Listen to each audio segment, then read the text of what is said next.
Today's video is sponsored by Skillshare. Stay tuned to hear more about all that Skillshare has to offer. Hey everybody, welcome to PencilStash. I'm Rachel, and today I thought it would be really fun to get into the spooky mood. It is Halloween season after all, and I thought we would go back to Fantomorphia by Kerby Rosanes. This is a bit of an abbreviated, kind of a thinner coloring book than Kerby Rosanes' typical thick ones, and these are single page kind of thing. So these are actually really fun to kind of tear out and do like a little bit of a different medium on, just so that you're not kind of ruining what's underneath and all of that good stuff. So I thought we would truly do a spooky page. This is a very cool looking pumpkin with a lot of different vines and leaves and just kind of like spooky kind of shapes all around here. So if that sounds good to you guys, stick around.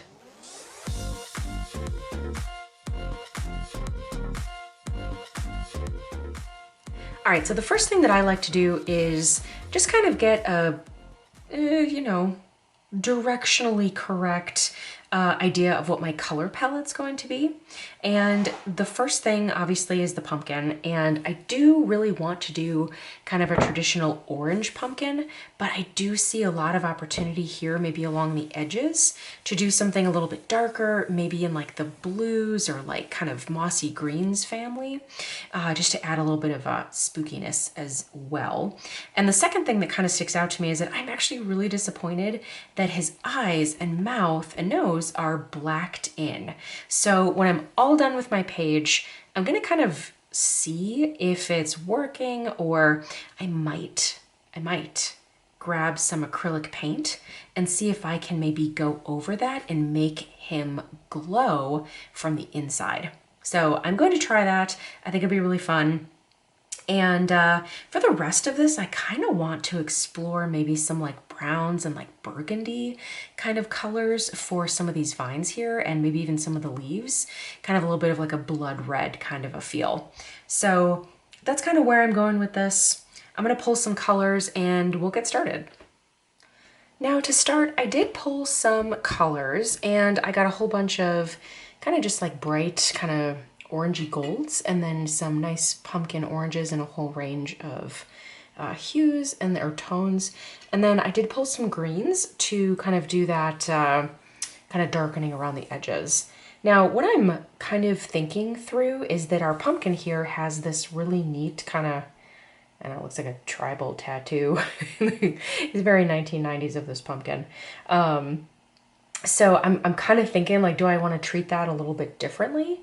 And then maybe do the rest of him in, a different kind of motif. But I don't know, maybe some of the golds would look really cool in here. And then have the rest of the pumpkin be the oranges. That's one option. The other thing I was thinking was maybe kind of start with some of these bright yellows like right in the middle, and then maybe like work my way out. I don't know. I do not know. I mean, I think it would be a shame to ignore them. So maybe we pull like a super bright yellow. Let's try this. If not, we can always pivot. But let's try.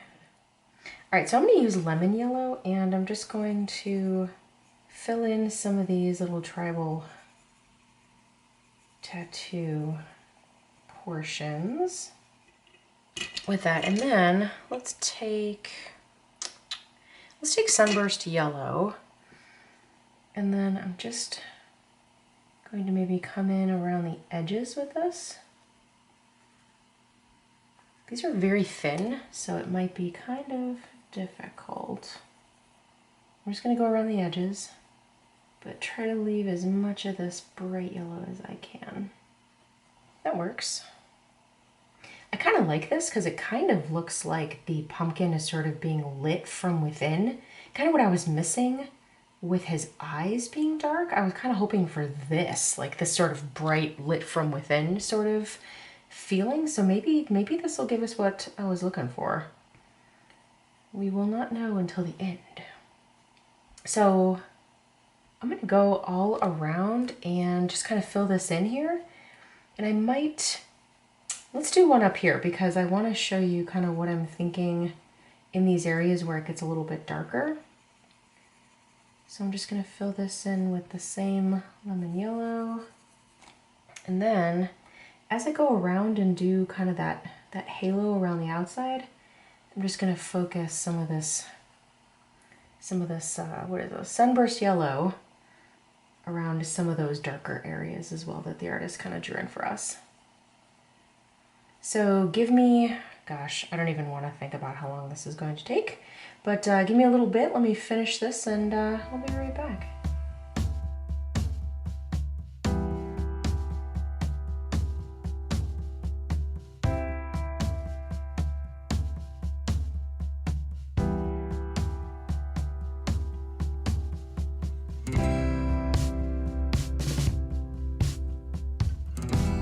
Alright, so I have been coloring and I have run into a little bit of a snafu.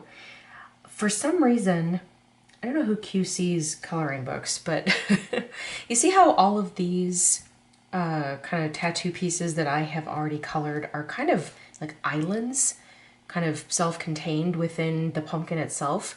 There's these ones that are not, they're like connected, but it looks like they were never sort of like the loop was never closed essentially. So if I start coloring this, it'll just sort of bleed into here, which does not align with kind of the white, you know, outline around the eyes here. So I'm going to actually have to go in and recreate those lines and create islands out of some of our stranded pieces. So how I'm going to do that is with a Sharpie fine liner pen. The weight of this is pretty close to the lines that are in coloring books, so I'm actually able to sort of kind of help it along essentially. So what I'm going to do, again, because I do want to kind of create that white sort of outline around each of the eyes here, man, I think I'm just going to sort of create one big piece here until I can sort of interrupt that line. So I'm just going to kind of follow this around. I don't like that, but it is what it is. And then as we sort of encounter some of these stranded pieces, we'll just kind of have to do something similar. Man, there's a lot of them. Look at this one here. Like this one should have... Ooh. Ugh, that drives me crazy. Yeah, we'll just have to play with it until we can just sort of hide it as best we can. All right, I think I'm done. It's not perfect. There's a couple of spots where I did kind of have to just leave it. But I am going to go back in with all of my oranges and all of my darker colors, and so I think I'll be able to hide that a little bit. The one thing I will say about the way that I kind of use two colors here, if I had just used one color, it would not have looked this vibrant. So again, just kind of going around with this darker orange around the edges just really makes it pop. Definitely a good use of time. All right, next we are going to get wild and crazy with orange. It's literally just the Prismacolor orange. And I think what I'm going to do is just sort of put down a light layer of this, at least in sort of this center section, just to kind of establish kind of my base layer. And I'm just going to go very lightly because, again, base layer. I want to make sure that my layer is light enough that I can layer on top of it and build up some of my colors.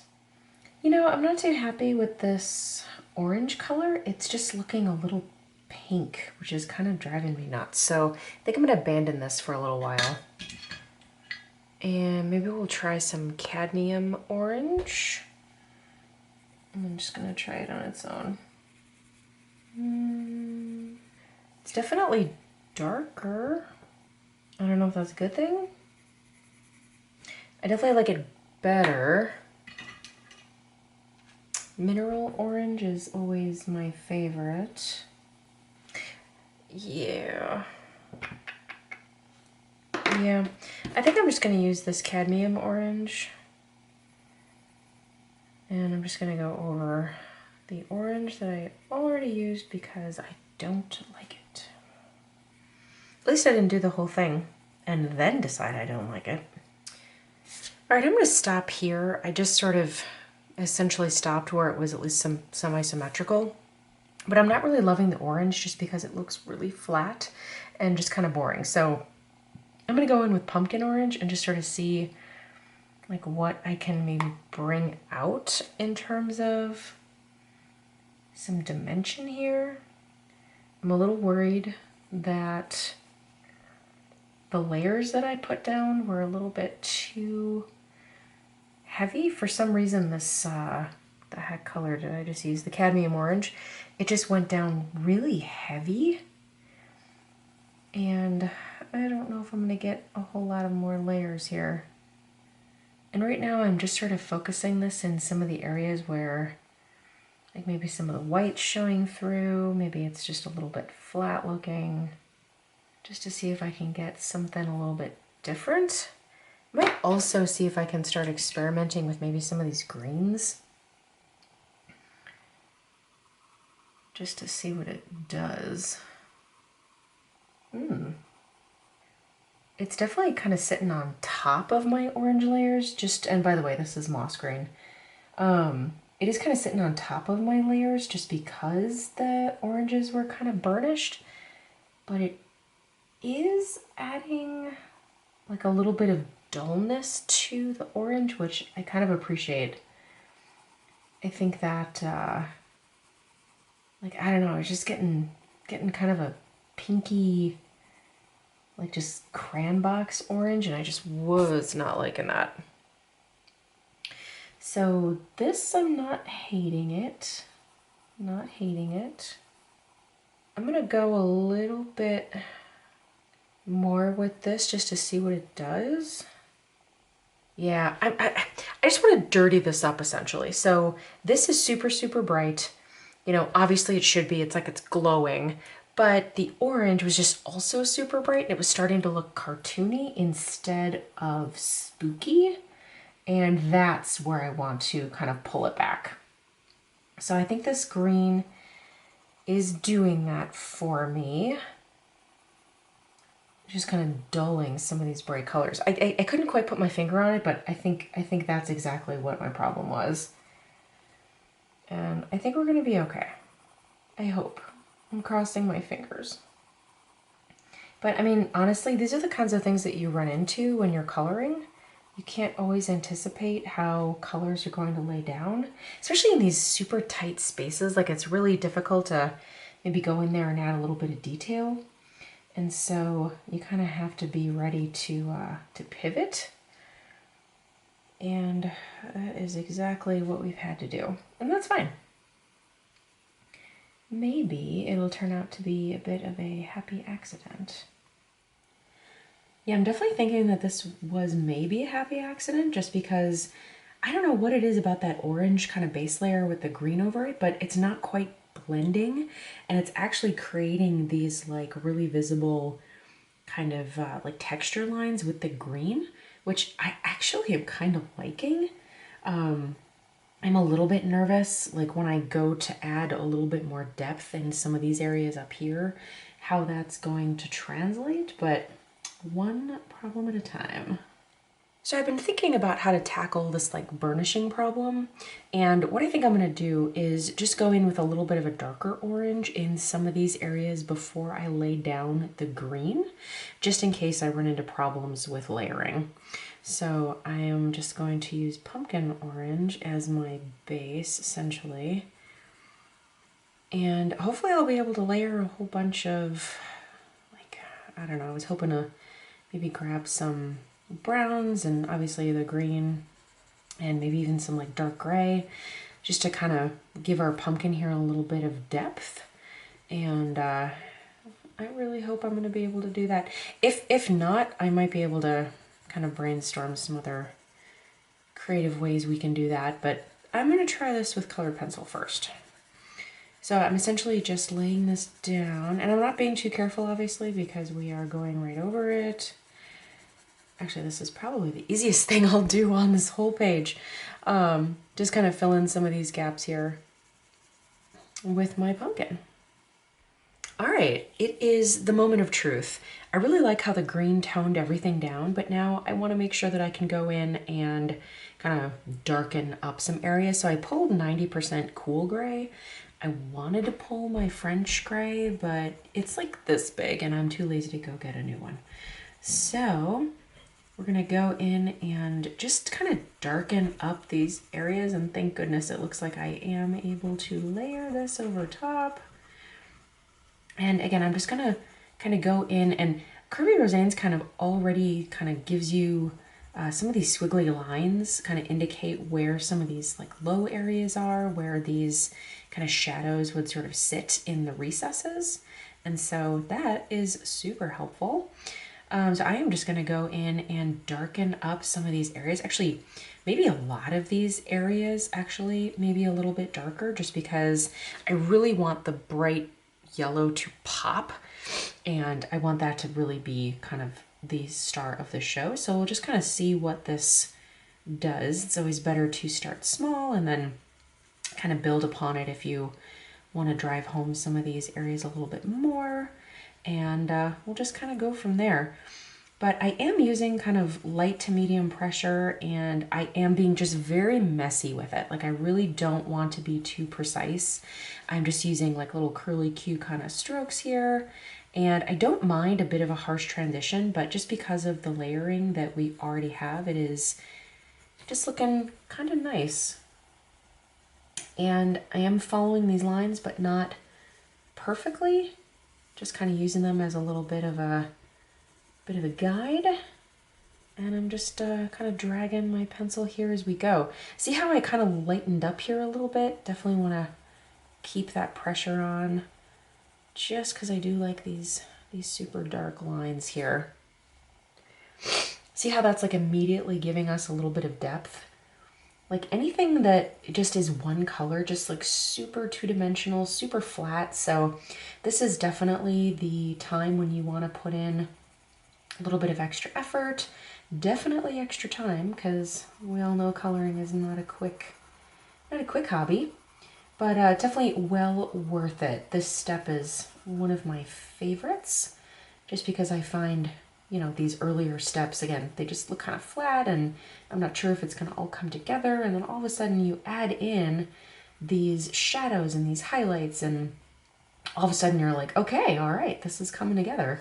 This is feeling and looking good. And then it becomes really worth it.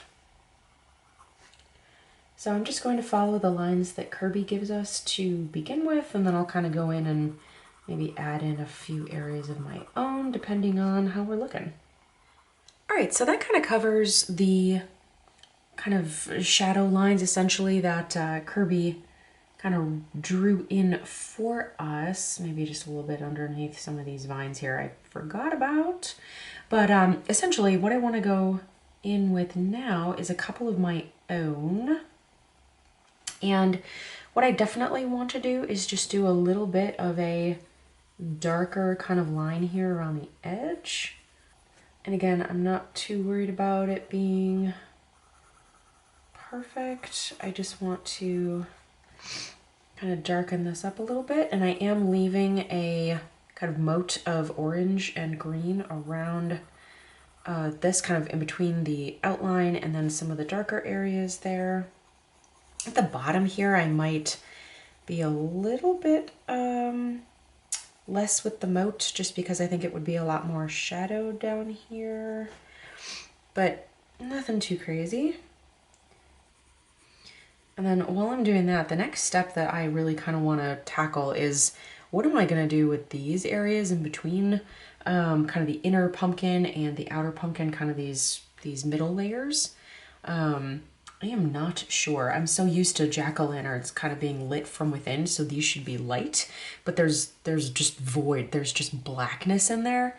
And because we did our kind of tribal tattoos here in the bright, I don't think I'm going to go back in and kind of light our pumpkin from within.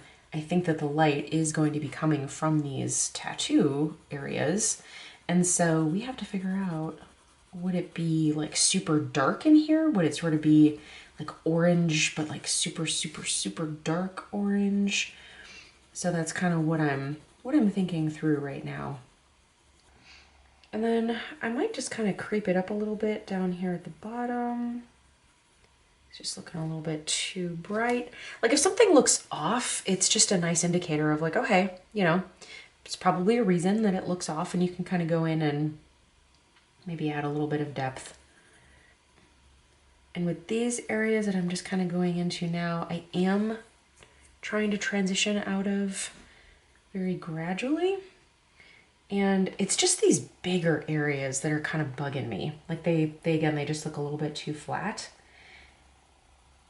So I'm just gonna kind of put some depth here in some of the crooks of our tribal tattoos. I think that's probably a good place to focus some of this. And I'm kind of being dark in the crevice and then lightening my pressure as I come out of it. Yeah, I like that. Because I just want to give the illusion that, I mean, obviously this is a pumpkin, but I just want to give the illusion that like, hey, this was an orange pumpkin, but like we are going to darken this thing up because he is hella scary. And he should not be like a bright, happy orange color. He should definitely have some darkness to him. The darkness will also help to make our yellow just like super pop off the page, because I'm struggling with it looking a little bit flat right now. And I'm hoping that this will kind of help us out. I'm actually really happy with how this color is going over my other layers. For some reason, the green was just not really blending nicely, but this one really is. So it's funny that, I mean, the green is underneath here. So I don't know why I was having trouble with the green, but I am not having trouble with my gray. So definitely making this a lot easier. And like rhyme or reason in terms of like the areas that I'm picking, I'm not really sure. Sometimes it's more about like overall balance instead of like specifically choosing areas. All right, that's looking good for now. So I'm gonna step back and just take a little break from kind of darkening some of the pumpkin areas, and I'm gonna go into these little, I don't even know what to call them, like the thickness of the actual pumpkin wall. And I think I want to make it dark for the majority of it, but I think there might be just a couple of spots where I might do some of these kind of highlighted areas. And this is the lemon yellow that I used for some of the glowy bits. And I'm just very lightly putting this down just in like a couple little areas here, just to give it a little bit of interest. I feel like if it's just all dark, it'll disappear. So we'll start there. And then I think I'm just gonna surround that with pumpkin orange, and this will just sort of be my foundational layer. And I'm putting it right up against that yellow and maybe just going into it like just a little bit, just to bridge those two together. But then everywhere else, I'm just putting down a nice foundational layer. And I am not worried about it being perfect. Again, foundational layers are just that. Now I'm gonna go in with henna. This is really just an attempt to layer in some, I guess, the varied color story here. I don't want it to feel too one note. As you can see, this is very kind of fibrous, if you think about kind of the inside of a pumpkin. And I don't want it to be boring. So I am going to be layering in a little bit of this henna. And this is not my last color, but it is an important one. So again, not everywhere, not really anyway. Just kind of following these little kind of fibrous lines here, going, you know, kind of front to back, working this in. See how it just kind of picks up and just gives you a little bit of a varied, like this is 2 colors, this is 3 colors. And as we start to layer in additional ones, it gets even better. All right, now whereas before I was just a bit haphazard, I'm gonna go in and be just a little bit more purposeful with Black Cherry. And this one is just a beautiful kind of rich reddish purple. This is one of my favorite colors. And I'm just gonna go kind of here along the edges and then kind of down some of these fibrous pieces here. But I'm going to be a little bit more purposeful and just kind of take my time going up and down and just darkening some of the kind of front and back essentially of the this fibrous wall here until we get to something like that. And then what I think I will also do is maybe take this kind of mineral orange here and then just go over this bright area just a little bit, just to soften it. And I'm gonna do that all the way around. All right, I am itching to start on these kind of vines and branches. And what I wanna do is really focus on kind of browns and maybe a little bit of green. I'm gonna pull in, kelp green. And what I've pulled is a little bit of brown, some chocolate, sepia, burnt ochre, but I've also pulled two kind of reddish brown, so chestnut. I got that black cherry that I just used, and then maybe just a little bit of this kelp green. And let's maybe try up here just to kind of start. What I'm gonna do is I wanna add just some really fun kind of pops of color here just to keep it kind of spooky, but kind of colorful and interesting. So I'm gonna start with black cherry, and I'm just going to kind of maybe hit some of these highlights with some of this color. And again, it doesn't really matter where you put it. You know, definitely highlight spots, but I'm not too worried about it, to be honest. And I'll come in and just do maybe a little bit of this kelp green. You can definitely overlap here. You don't have to be too timid with it. And then maybe come in with some of this burnt ochre. But just keep in mind that this is all sort of going to be kind of abstract and brought in with some of the other darker colors. So I'm really just kind of putting down some blocks of color. All right, let's go, let's do chocolate. Now here I'm really just going to kind of fill in some of the gaps as well as just kind of start going into some of these areas with a very light layer. Because again, we just want to make sure that this is going to read brown, but it's going to read very colorful brown. So I'm going to put a little bit of this even over this purple. Not over the entire area where I laid down the purple, but just kind of over it a little bit. Maybe like a third or half. And it's just going to be little pops of color that kind of peek out eventually. And then I'll just do a little bit of chestnut. Again, this is a very reddish brown, so I might even add it into some of these areas where the purple is and this burnt ochre kind of color. And this might be a little bit of overkill, but I always like a very varied kind of look. All right, then we'll go in with our sepia.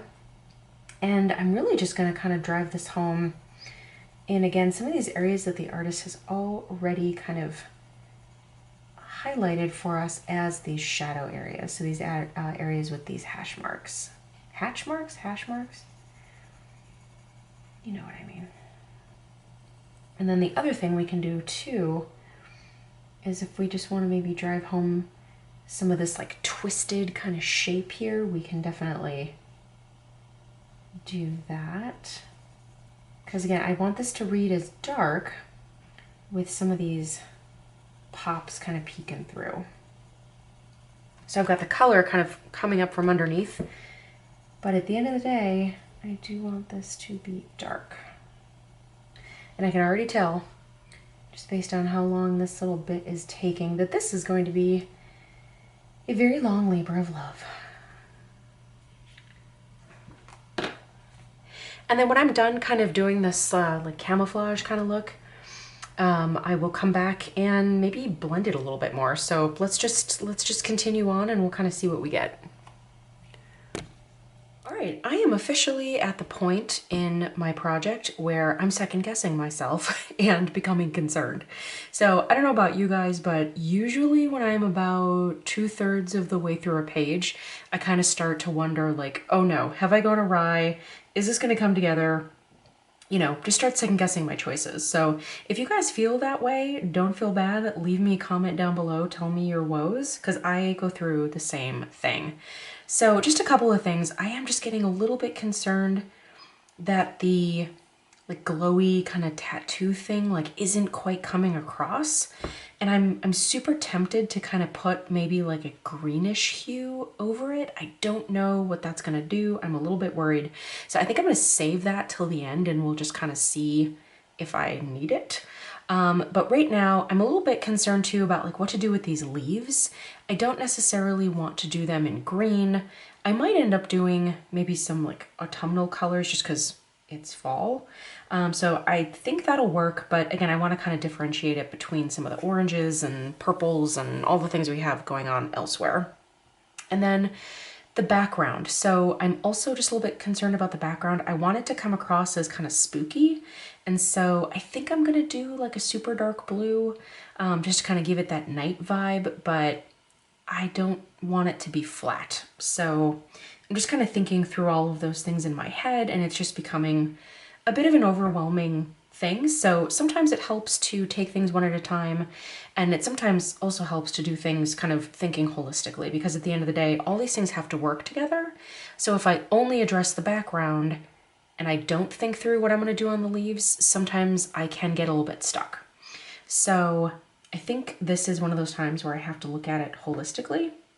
So the background is something that I can definitely do later and I can pivot. So I think I might do the leaves next. And what I might end up doing is I might pull one of my favorite colors, actually two favorite colors.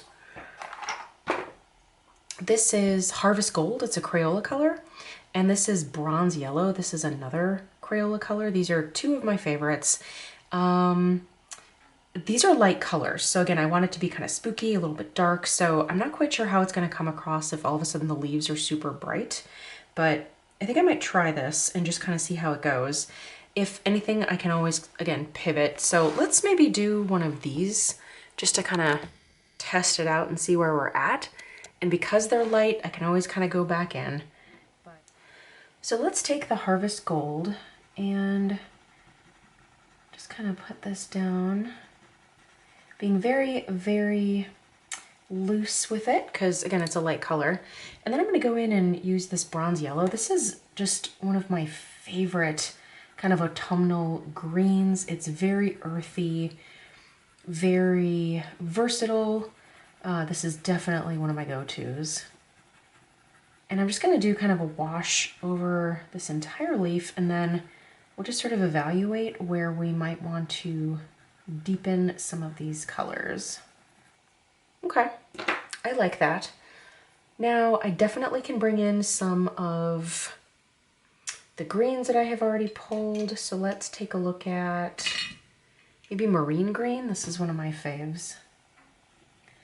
And I'll just sort of concentrate this maybe around some of these areas where Kerby kind of drew in extra lines for us. And I don't want to overthink it. I have a tendency to do that, like a really bad tendency to do that. So I'm just going to put this down. I like it. I might add just a little bit of this black cherry purple just to kind of incorporate some of the colors that we already have going on here. I think that this could add just a little bit of extra variation, but very minimally.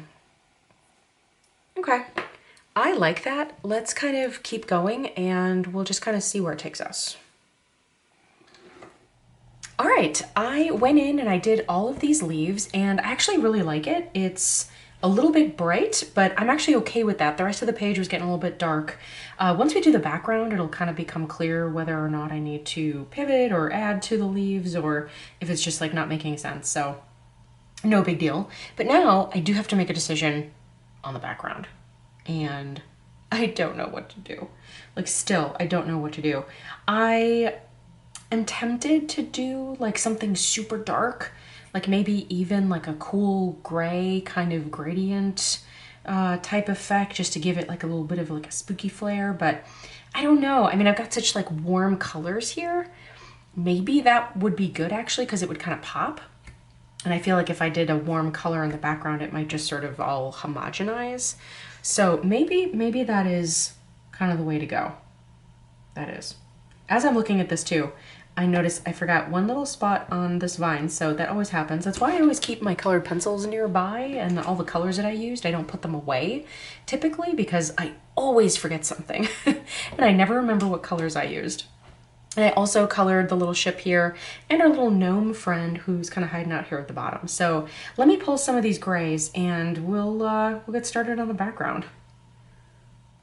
All right, I only pulled 3 cool grays just because I feel like the light ones I'm just not going to use. So I pulled 50%, 70%, and 90%.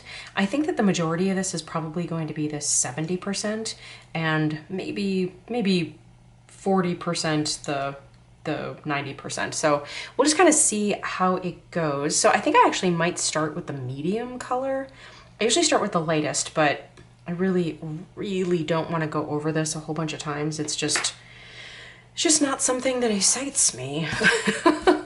Am I in the minority with that? So I think I'm just gonna jump in and ooh, this lays down really nice.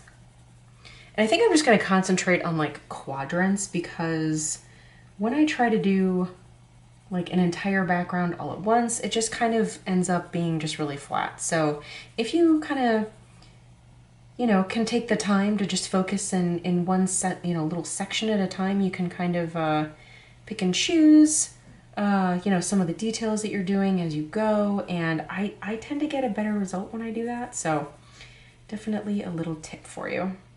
At least it works for me.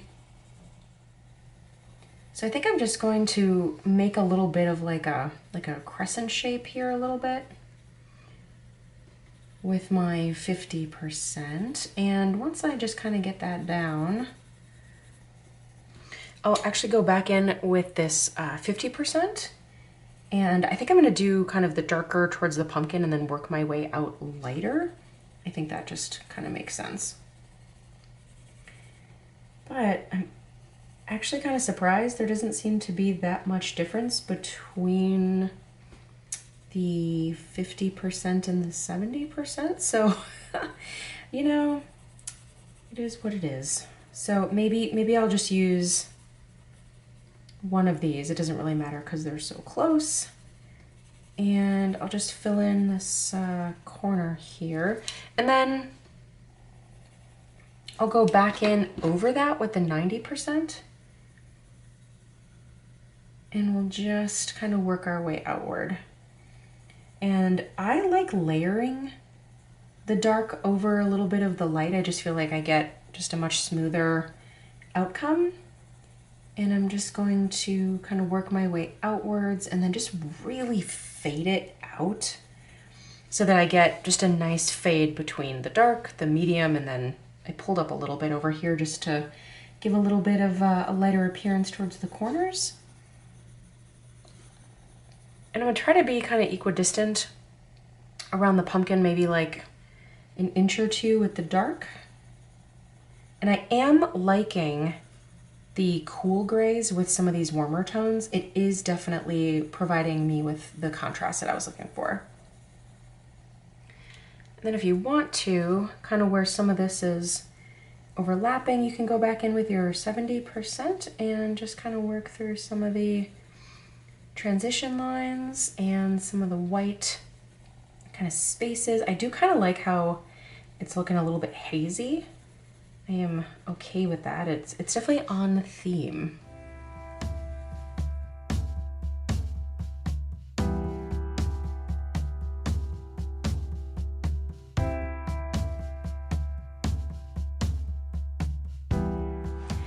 And just to have a nice smooth finish, I'm going to take a cotton swab and just blend all of these grays together. And it's just going to give me a beautifully kind of cloudy appearance. And yes, this noise is horrible. All right, our spooky pumpkin is done. Is he my favorite thing I've ever done? No, of course not.